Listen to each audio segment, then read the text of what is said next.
안녕하십니까. 좋은 아침입니다. 우리 7월 29일 수요일 새벽 기도에 나오신 여러분들을 환영하고 축복합니다. 아침에 맑은 공기 마시면서 또 첫 시간을 주님을 함께 예배할 수 있게 돼서 감사드립니다. 우리 찬송가 한 장 같이 부르시겠습니다. 찬송가 267장입니다. 주의 확실한 약속의 말씀 듣고, 생명의 삶에도 나오거든요. 1절, 2절 두 절만 부르겠습니다. 주의 확실한 약속의 말씀 듣고 주만 믿으면 구원을 얻으리라. 할렐루야 할렐루야, 내가 예수를 믿어 그의 흘리신 피로 내 죄 씻었네. 할렐루야 할렐루야, 내가 예수를 믿어 그의 흘리신 피로 내 죄 씻었네. 나의 갈 길이 험하고 위험하나 항상 예수의 도우심 믿고 가네. 할렐루야 할렐루야, 내가 예수를 믿어 그의 흘리신 피로 내 죄 씻었네. 할렐루야 할렐루야, 내가 예수를 믿어 그의 흘리신 피로 내 죄 씻었네. 아멘. 기도합시다. 하나님 아버지, 오늘 아침에도 저희들을 이렇게 일깨워 주시고 또 새벽 첫 시간, 아침 첫 시간 주님을 찬양하며 주님의 얼굴을 구할 수 있도록 이 자리에 불러주셔서 감사합니다. 하나님, 오늘 아침에 저희들이 세상의 정보와 세상의 지식을 취하기 전에 먼저 하나님의 말씀, 하나님의 계시의 말씀을 묵상하고자 합니다. 읽고자 합니다. 깨닫고자 합니다. 성령께서 오셔서 저희들을 가르쳐 주시고 저희들의 어두워진 눈을 밝혀 주셔서 하나님의 말씀에 놀라운 것을 보고 깨닫게 하여 주시옵소서. 예수 그리스도의 이름으로 기도합니다. 아멘. 자, 오늘 우리에게 주시는 말씀은 로마서 4장입니다. 로마서 4장 1절부터 8절까지를 제가 읽겠습니다. 제가 읽을 때 여러분들도 집에서 그 책이나 또 성경을 보시면서 같이 읽으시면 좋겠습니다. 그런즉 육신으로 우리 조상인 아브라함이 무엇을 얻었다 하리요? 만일 아브라함이 행위로서 의롭다 하심을 받았으면 자랑할 것이 있으려니와 하나님 앞에서는 없느니라. 성경이 무엇을 말하느냐? 아브라함이 하나님을 믿음에 그것이 그에게 의로 여겨진 바 되었느니라. 일하는 자에게는 그 싹이 은혜로 여겨지지 아니하고 보수로 여겨지거니와 일을 아니할지라도 경건하지 아니한 자를 의롭다 하시는 이를 믿는 자에게는 그의 믿음을 의로 여기시나니, 일한 것이 없이 하나님께 의로 여기심을 받는 사람의 복에 대하여 다윗이 말한 바, 불법이 사함을 받고 죄가 가려짐을 받는 사람들은 복이 있고 주께서 그 죄를 인정하지 아니하실 사람은 복이 있도다 함과 같으니라. 아멘. 이것은 주님의 말씀입니다. 오늘 본문은 바울이 행위를 통하지 않고 믿음으로 의롭다함을 얻는 것에 대해서 설명하고 또 그런 사람들이 얼마나 복이 있는 사람인가를 말하는 내용을 갖고 있습니다. 바울은 정통 유대인으로서 구약을 잘 알고 있었고 또 조상들도 잘 알고 있었습니다. 특별히 아브라함에 대해서 너무나 유명한 조상으로 알고 있었죠. 유대인들이 모두 조상으로 여기고 있는 그 아브라함은 일찍이 하나님의 부르심을 받았고 또 하나님과 특별한 관계를 맺었었습니다. 그리고 그 후손 중에서 모세와 같은 위대한 선지자도 나왔던 것이죠. 유대인들에게는 자기들만이 특별한 선민이라고 하는 의식이 있었고 열방 가운데 선택받았다는 자부심이 많았습니다. 특별히 유대인 중에서도 정통 유대인이었던 바울도 예수 그리스도를 만나기 전까지는 그런 생각에 깊이 잠겨 있었던 것 같습니다. 즉 자기가 그 이전까지는 율법을 지킴으로 의로워지고 구원을 받는 것이라고 믿었던 것이죠. 그러나 그가 나사렛 예수를 믿는 사람들이 잘못됐다고 생각하고 그 사람들을 체포하기 위해서 길을 가다가 예수님이 그에게 자신을 드러내시는 특별한 계시를 보게 됩니다. 그리고 나서 그의 생각이 많이 바뀌게 되죠. 자기가 얼마나 어리석었던지, 자기가 얼마나 하나님의 의에 대해서 오해하고 있었는지를 그제서야 깨닫게 됩니다. 그는 사람이 의로워지는 것이 행위로 말미암지 않고 믿음으로 된다는 것을 깨달은 후에는 성경을 보는 눈이 많이 달라졌던 것 같아요.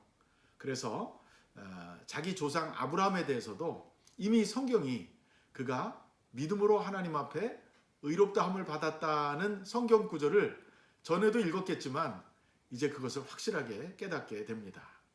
창세기 15장 6절에 이런 말씀이 나옵니다. 아브라함이 하나님을 믿으니 여호와께서 이를 그의 의로 여기시고 라는 구절이 나옵니다. 드디어 바울의 퍼즐이 맞춰지게 됩니다. 아, 그렇구나. 하나님이 아브라함을 의롭다 하신 것은 아브라함의 행위가 아니라 그가 하나님을 신뢰했기 때문에, 그가 하나님을 트러스트했기 때문에, 그가 하나님을 믿었기 때문이구나 하는 것을 깨닫게 되는 것이죠. 그래서 오늘 본문에서 바울은 아브라함도 행위가 아니라 믿음으로 의롭다함을 받았기에 사람 앞에서는 자랑할 수 있을지 모르지만 하나님 앞에서는 결코 자랑할 수 없다고 말합니다. 바울은 왜 우리가 믿음으로 하나님 앞에 의롭다함을 받는 것이 소중한 일인지에 대해서 4절에서 이렇게 설명하고 있습니다. 만일 우리가 행위를 통해 의롭다함을 받는다면 그것은 은혜가 아니다. 그것은 행위에 대한 대가라고 볼 수 있는 것이죠. 그래서 이렇게 말합니다. 일하는 자에게는 그 싹을 은혜로 여기지 아니하고 보수로 여기거니와. 그 다음에 5절에 아주 중요한 구절이 나옵니다. 이를 아니할지라도 경건하지 아니한 자를 의롭다 하시는 이를 믿는 자에게는 그의 믿음을 의로 여기시나니 그랬습니다. 여기서 일을 아니한다라는 이 말은 우리가 보통 생각하는 그런 일이 아니라 바로 선행을 말하는 것입니다. 하나님 앞에서 의롭다함을 받기 위해서 의로운 행위, 율법을 지키는 그 수고, 그것을 여기서 일이라고 표현했습니다. 하나님은 이런 것을 열심히 하는 자가 아니라 혹시 그렇지 못할지라도 혹은 경건하지 못할지라도 자기를 믿는 자들을 그들의 믿음을 보시고 의롭다고 하신다고 말씀하고 계십니다. 즉 행위가 아니라 우리의 믿음이 곧 하나님 앞에서 우리의 크레딧이 되는 것입니다. 그러므로 우리는 자랑할 수가 없습니다. 어제 27절에도 그런 말이 나왔었죠. 우리가 자랑할 수가 있느냐? 그럴 수 없느니라. 행위로냐? 아니라 믿음의 법이로니라 라고 어제 본문에도 나왔었습니다. 자, 이렇게 일한 것이 없이, 즉 노력하거나 수고하거나 내 힘으로 크레딧을 쌓지 않고 바로 하나님을 믿음으로 의롭다함을 받는 사람은 복이 있는 사람인데 이미 구약에 선지자 중에 한 사람이 그거를 지적했었어요. 사실 다윗이라는 사람은 왕도 되고 시인도 되고 장군도 되지만 또 선지자도 됩니다. 다윗의 시는 많이 메시아에 대해서 예언하고 있죠. 자, 그래서 바울은 이 다윗의 글을 인용하면서 어떤 사람이 복 있는 사람인가를 오늘 본문 후반부에서 말하고 있습니다. 특별히 여기 7절에 이렇게 말합니다. 불법이 사함을 받고 죄가 가려짐을 받는 사람들은 복이 있고 주께서 그 죄를 인정하지 아니하실 사람은 복이 있도다 함과 같으니라. 자, 이것은 구약에 나오는 것을 인용한 것인데요. 원문은 시편 32편 1절에 나오는 말씀입니다. 시편 32편 1절과 2절에 이렇게 말합니다. 허물의 사함을 받고 자기의 죄가 가려진 자는 복이 있도다. 마음에 간사함이 없고 여호와께 정죄를 당하지 아니하는 자는 복이 있도다. 이 워딩이 조금 다르죠. 바울이 주로 인용하는 구약 성경은 히브리어가 헬라어로 바뀌었던 것을 인용하기 때문에 약간 표현이 달라지는 것입니다. 자, 어쨌든 그러나 같은 내용입니다. 다윗이야말로 하나님의 은혜를 경험한 사람이며, 물론 모든 면에서 다윗은 훌륭한 사람이었지만 그도 역시 죄를 진 적이 있었던 것이죠. 허물이 있었던 적이 있어요. 불법을 저지른 적이 있어요. 언제입니까? 바로 그가 우리아의 아내를 강탈했을 때입니다. 하나님이 내 마음에 합한 사람이라고 말할 정도로 하나님을 기쁘게 했던 다윗이 일생일대에 큰 죄를 저지르게 되지요. 자기가 가장 신뢰하는 신복인 우리아의 아내를 욕심으로 취했던 것입니다. 다윗의 긴 인생에서 이 일은 짧은 사건이었어요. 그러나 그에게 큰 영향을 미친 사건이었습니다. 그는 밧세바를 데려다가 동침을 하고 나서 임신한 것이 밝혀지자 그것을 가리기 위해서 노력을 합니다. 하나님이 우리의 죄를 가려주셔야 되는데 자기 힘으로 자기 죄를 가리려고 한 것이죠. 그래서 그 남편을 불러다가 특별 휴가를 주고 부인하고 잠을 자게 기회를 줍니다. 근데 너무나 이 충성스러운 부하라서 휴가를 와서도 집에를 가지 않고 왕궁을 지키는 군인들하고 같이 잡니다. 불침범과 같이 거기서 밤을 보내죠. 결국은 다윗이 다시 이 사람을 전쟁터에 보내고 전쟁터에서 저 전선에 보내다가 죽게 만듭니다. 사람들이 볼 때는 허물없어 보이고 모든 것이 자연스럽게 일어난 일로 보였지만 하나님의 눈을 속일 수가 없었는 것이죠. 다윗이 그 죄를 깨달았을 때 그는 변명하지 않고 하나님 앞에 엎드려져서 눈물을 흘리며 회개를 합니다. 그는 하나님께서 자기의 죄를 용서해 주신 것을 깨닫고 나서 이 시를 지었던 것입니다. 그래서 복이 있는 사람은 한 번도 죄를 짓지 않는 사람이 아니라 죄를 지었음에도 불구하고 그가 하나님 앞에 나가 회개할 때 하나님의 그의 죄를 용서해 주시고 그의 허물을 가려주는 것을 체험하는 사람이다라고 말했던 것입니다. 사람들 대부분은 우리들은 다윗보다 못하는 경우가 많습니다. 다윗은 한 번의 실수와 죄가 있었지만 대부분의 사람들은 더 많은 죄를 짓지요. 잘하다가 실수하기도 하고 넘어지는 경우도 많습니다. 또 죄를 지을 때 우리가 어떻게 해야 되겠습니까? 우리가 실패할 때 어떻게 해야 되겠습니까? 오늘 이 말씀을 기억해야 될 줄로 믿습니다. 하나님 앞에서 우리가 의롭다함을 받는 것은 우리의 의로운 행위가 아니라 하나님을 믿음으로 의롭게 된다는 사실을 기억해야 하겠습니다. 그리고 하나님 앞에 나가서 죄를 자백하고 용서를 구할 때 하나님은 우리의 죄를 가려 주시고 우리를 정죄하지 않는다고 오늘 본문에서 말씀하고 계십니다. 이제 말씀을 정리해 보겠습니다. 바울은 아브라함을 통해서 그가 하나님 앞에서 의로워지는 것은 행위가 아니라 믿음으로 되는 것임을 분명히 깨달았습니다. 유대인들의 조상 아브라함도 이미 율법이 오기 400년 전에 하나님을 믿음으로 하나님이 의롭다 하는 그러한 말씀을 받았다라는 것을 오늘 인용하고 있는 것이죠.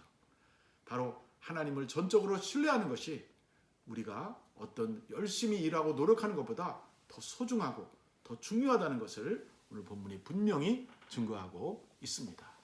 우리가 살아가면서 죄를 짓지 않고 거룩하게 사는 것은 참 중요합니다. 그러나 실패하고 넘어질 수가 있습니다. 그때 우리가 죄를 자복하고 회개하면 하나님께서는 다시 우리의 불법을 사하여 주시고 우리의 죄를 가리어 주실 것입니다. 이것이 우리가 이 세상에서 받는 최고의 복이죠. 우리가 하나님 앞에 용서받을 수 있다는 것.